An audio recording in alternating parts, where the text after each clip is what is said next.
Alors moi c'est Jomana et du coup Léo, donc nous on fait partie des membres des Jeunes Insoumis d'Aix-en-Provence notamment. Et aujourd'hui on se mobilise, il faut continuer à se mobiliser parce qu'il ne faut pas oublier qu'il y a un génocide qui est en cours à Gaza en Palestine. Donc il faut se battre et donc Léo après va vous parler des revendications. Mais il est important de noter qu'il y a plus de 14 000 enfants qui sont morts. Et le Conseil des droits de l'homme de l'ONU, donc les hautes juridictions, elles se sont exprimées sur la situation à Gaza et ont rappelé que les autorités israéliennes sont responsables de crimes contre l'humanité, de guerre, de violations du droit international, y compris d'extermination, d'attaques délibérées contre les civils et d'installations civiles. Donc il y a de plus en plus d'hôpitaux et d'écoles qui sont morts. Donc là la situation est totalement terrible et notamment les convois humanitaires. Donc impossible d'y entrer, il n'y a aucun moyen de pouvoir leur venir en aide.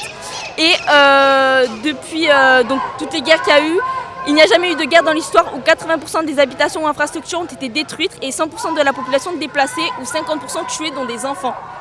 Donc on continue à se mobiliser et il ne faut pas lâcher. Et Léo va vous parler des revendications. À ce jour, en tout cas au niveau des mots d'ordre, ce sont les mêmes qu'on entend déjà depuis plus de 7 mois. Le cessez-le-feu immédiat, mais pour avoir un cessez-le-feu effectif, il faut arrêter de livrer des armes. Et c'est là-dessus que le programme justement du nouveau Front Populaire où les différentes forces de gauche ont pu justement s'entendre pour décréter un embargo sur les livraisons d'armes au gouvernement d'extrême droite de Netanyahou. De même, ce qu'on retrouve aussi dans le programme et ce qu'on défend aussi dans cette manifestation, c'est de rompre tout accord avec Israël tant qu'elle commet le premier génocide du XXIe siècle. Et la France, là-dessus, doit être exemplaire, comme l'a été également l'Espagne et l'Irlande, entre autres, c'est-à-dire en reconnaissant l'État de Palestine. Et justement, dans le programme du nouveau Front Populaire, dès qu'un gouvernement du nouveau Front Populaire sera installé, il y aura cette reconnaissance dans les 15 premiers jours de l'État de Palestine, afin d'engager justement un processus de paix durable dans la région. Donc avec déjà l'arrêt des livraisons d'armes, on permet d'éviter à ce que les massacres continuent, mais aussi le plus important, là, si on regarde l'actualité, les différentes ONG rencontrent énormément de problèmes pour justement faire circuler l'aide humanitaire. On a vu d'ailleurs dans différents films d'information que le gouvernement israélien voudrait boycotter la Croix-Rouge. Donc là-dessus, on aimerait avoir un peu plus également de précision. Qu'est-ce que ça implique de boycotter une ONG ? Ce qu'on revendique depuis 7 mois, c'est le cessez-le-feu pour permettre aux convois humanitaires de pouvoir circuler dans la bande de Gaza. De même, un rappel très simple au gouvernement d'extrême droite de Netanyahou d'arrêter les colonisations qu'ils sont en train de faire dans le territoire de Cisjordanie. D'où l'importance de reconnaître un État de Palestine dans les frontières qui ont été établies par le décret de l'ONU. Quoique le décret de l'ONU rappelle une chose aussi, ce seront aux peuples locaux de décider de quelle sera leur organisation politique. Nous, en tout cas, ce que nous pouvons faire au niveau de la France, c'est reconnaître l'État de Palestine afin déjà d'engager un processus de paix. C'est une première étape.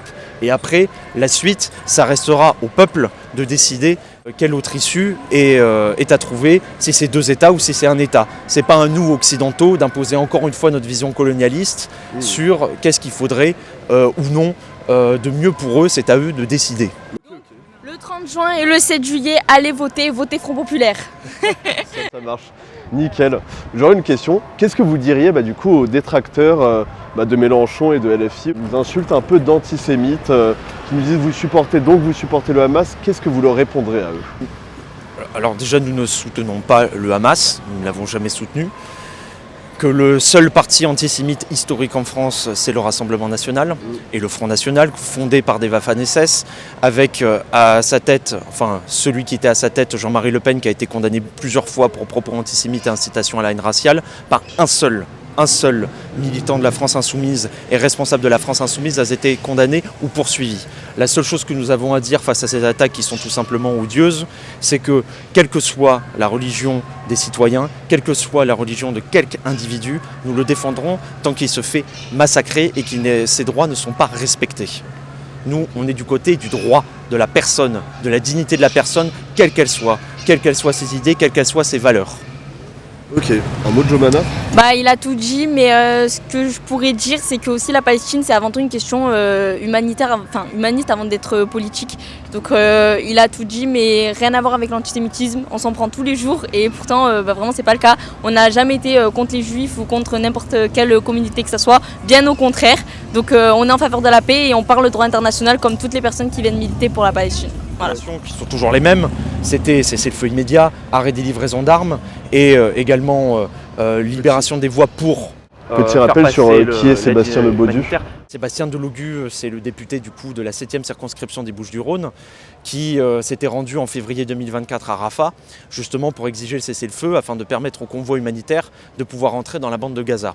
Puisque les derniers chiffres que j'avais vus, c'était 90% des réserves d'eau étaient clairement polluées et ne permettaient pas une consommation saine. Donc à partir de là, il ne s'agit plus d'une simple intervention militaire, il s'agit vraiment d'un risque de génocide tel que le portent les différentes instances de l'ONU. Et dans nos revendications, du coup, quand Sébastien était venu pour la réunion publique, pour parler de la situation, donc Sébastien Delogu ensuite, quelques mois après, a brandi le drapeau palestinien dans l'Assemblée nationale. Comme moi, je porte le drapeau palestinien sur mon blouson, c'est un pour but de rappeler l'urgence de reconnaître cet État de Palestine afin que les massacres cessent, que les massacres des enfants et des familles, des innocents et des civils cessent à tout prix. Dans les revendications que nous avions, il y avait du coup l'arrêt des livraisons d'armes, le passage des convois humanitaires et surtout la libération de tous les otages, que ce soit du côté du Hamas comme surtout du côté des prisonniers palestiniens par le gouvernement d'extrême droite de Netanyahou. Netanyahou a été, je crois, condamné par la Cour pénale internationale et il n'est plus trop libre de ses mouvements, de circuler. La Cour pénale internationale a déposé un mandat d'arrêt contre lui, qui stipule que tout État qui reconnaît la Cour pénale internationale, pas tous les États membres de l'ONU reconnaissent la Cour pénale internationale, eh bien, sont dans l'obligation de l'arrêter pour qu'il soit jugé pour crimes de guerre et crimes contre l'humanité, comme les responsables du Hamas que nous ne soutenons pas. Mais il est très important dans cette situation d'employer les bons termes afin de correctement juger les responsables de ces crimes. Et là, en l'occurrence, nous sommes en face d'un risque de génocide, voire d'un génocide. Clairement, nous pouvons, en tout cas, solidement employer ce mot sans avoir peur de nous faire réfuter, puisque les différentes instances et la Cour pénale, la Cour internationale des droits de l'homme, c'est le terme qui est utilisé.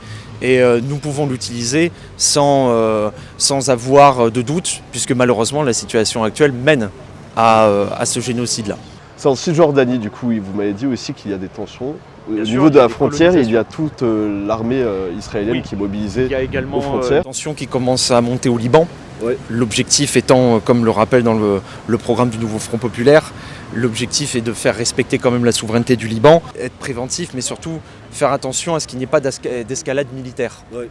C'est ça qui est le plus important, parce qu'un embrasement comme ça en Méditerranée, là où vous avez quand même Chypre, qui fait partie de l'Union européenne, c'est quelque chose qui, selon nous, est malvenu au moment où les différentes puissances à l'international ne cessent d'augmenter leur budget militaire, notamment en France avec 413 milliards jusqu'en 2030, mais également leurs dépenses militaires en matière d'armes nucléaires.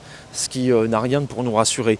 Nous, en tant que militants insoumis, nous sommes également militants internationalistes et nous suivons toutes les mobilisations des ouvriers à l'international qui se mobilisent justement sur ce mot d'ordre-là bien précis, non à la guerre, puisque la guerre, quelle qu'elle soit, il n'y a pas de guerre juste. C'est une guerre qui sert des intérêts impérialistes, capitalistes, les marchands d'armes et qui n'a qu'un seul but, faire s'entretuer la classe ouvrière.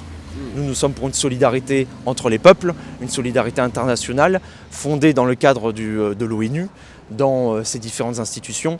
Et clairement, quand nous voyons s'aggraver la guerre, on n'oublie pas une chose, quand nous en venons à la guerre, c'est qu'il est impossible de discuter autrement, politiquement, que par les armes. Et pour nous, la voie des armes n'est jamais une solution et on ne fait pas taire les armes par les armes, au contraire, on les fait taire par des processus de paix, en se mettant autour d'une table de négociation et en posant réellement les problèmes qui fâchent. Et surtout en crevant tous les abcès. Est-ce que vous avez entendu parler aussi de la situation beaucoup plus locale, si vous voyez ce que je veux dire, de comment vivent les Palestiniens au jour le jour? Moi, je suis en contact avec une famille qui est en Palestine et qui est à Rafah, qui était à Gaza, qui a été déportée à Rafah, donc qui me tient un peu au courant. Et c'est vrai que les conditions de vie, elles sont terribles, que ce soit pour dormir, pour manger, il manque de tout, clairement. La personne a des enfants, je crois qu'elle a un garçon et une fille. C'est horrible, même environnementalement parlant, je sais pas si ça se dit, mais tout est cassé, ils dorment dans des tentes, ils dorment dehors.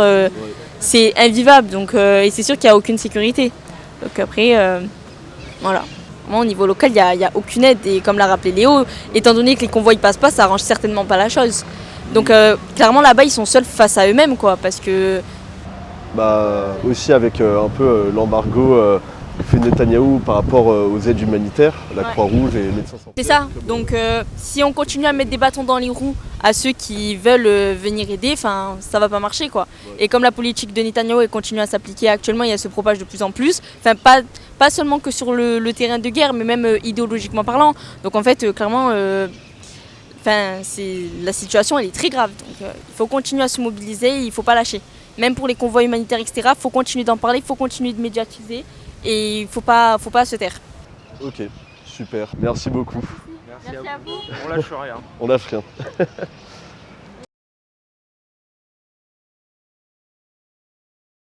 In relation to Israel's military operations and attacks in Gaza from 7th October, we conclude that Israeli authorities are responsible for war crimes, crimes against humanity, and violations of international humanitarian and human rights law, including extermination, intentionally directing attacks against civilians and civilian objects, murder, or willful killing, using starvation as a method of war, forcible transfer, gender persecution targeting Palestinian men and boys, sexual and gender-based violence amounting to torture, and cruel or inhuman treatment.